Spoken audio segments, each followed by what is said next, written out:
Hello friends, मैं श्वेता और मैं आज आपको बताऊंगी बिहार बीएड का course 2 that is contemporary India and education का unit 1 understanding of the concept and aims of education.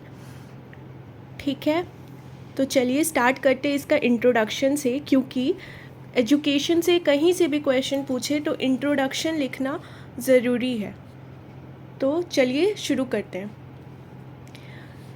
Education is a systematic process through which a child or an adult acquires knowledge, experience, skills and positive attitude। तो education क्या है, शिक्षा क्या है? ये एक systematic process है, मतलब ये एक सिस्टमैटिक प्रक्रिया है जिससे बच्चा या अडल्ट नॉलेज एक्वायर करता है, एक्सपीरियंस एक्वायर करता है, पॉजिटिव एटीट्यूड उसमें आता है। It makes an individual civilised.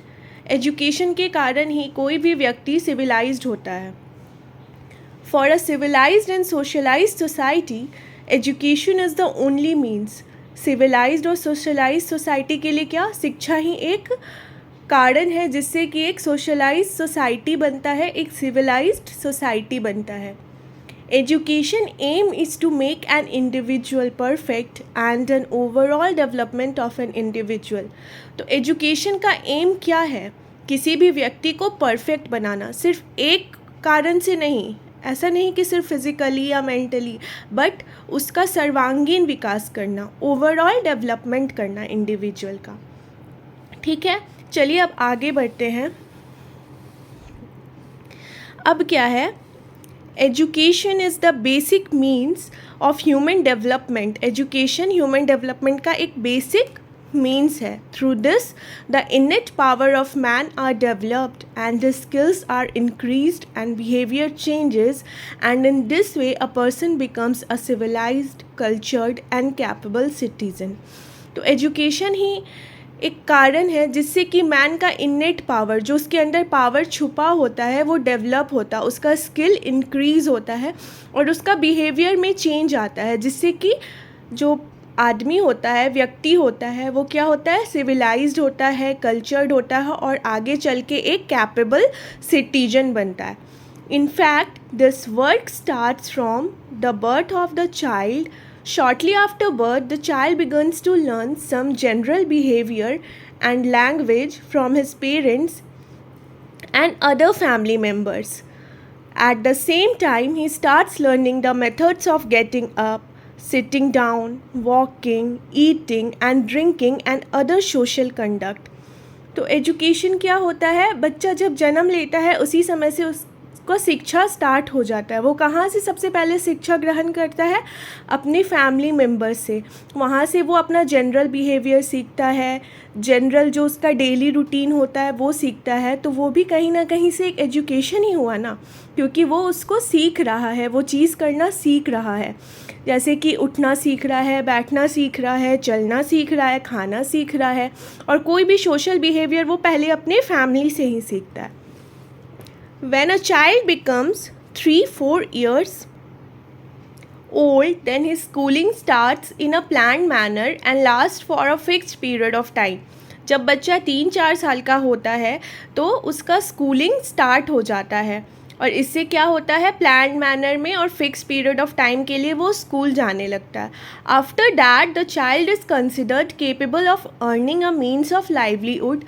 तो क्या होता है, स्कूल जाने के बाद जो सोसाइटी होती है, जब हम पढ़ाई कर लेते तो वो सोचता है क्या, अच्छा अब तो ये कैपेबल हो गया अपना अर्निंग के लिए, मतलब अगर हम शिक्षा ग्रहण कर लिए तो हम कैपेबल हो गए अपना रोज़ का कमाई करने के लिए। ठीक है, here the process of education is considered to be complete but in reality it is a new beginning of learning.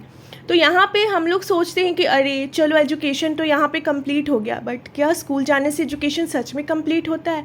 नहीं, ये तो बिगनिंग होता है लर्निंग का। A person learns to take new responsibilities, build social relationship. School के बाद क्या होता है, पर्सन जो होता है वो लर्न करने लगता है न्यू थिंग, उस पर रिस्पॉन्सिबिलिटी आ जाता है, सोशल रिलेशनशिप बनने लगता है। By living in a society, a person is constantly exposed to new innovations and in this way he keeps on learning something or the other।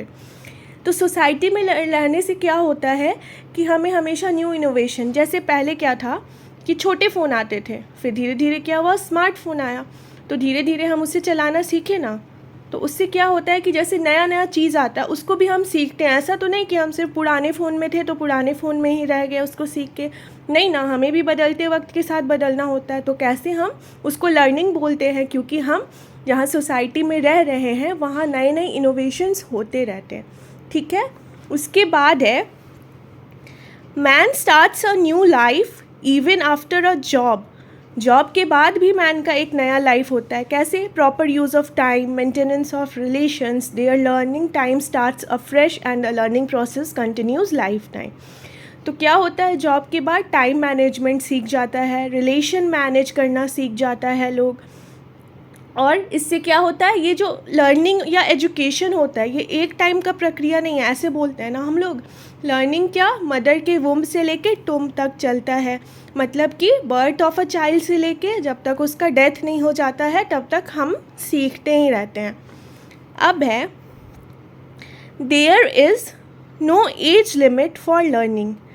वही बात हो गई ना, हम जब से जन्म लेते हैं तब से सीखते हैं, और कब तक सीखते हैं, जब तक हम बूढ़े ना हो जाएं या फिर हम मर ना जाएं तब तक हम कुछ ना कुछ सीखते रहते हैं। तो लर्निंग का कोई एज लिमिट नहीं होता है।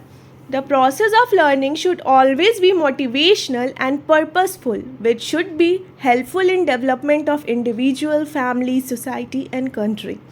तो लर्निंग का जो प्रोसेस होता है वो हमेशा मोटिवेशनल होना चाहिए और एक पर्पसफुल होना चाहिए, जिससे क्या होगा, इंडिविजुअल का डेवलपमेंट होगा, इंडिविजुअल डेवलपमेंट से फैमिली डेवलपमेंट होगा, फैमिली के डेवलपमेंट से सोसाइटी, और सोसाइटी के डेवलपमेंट से कंट्री का डेवलपमेंट होगा।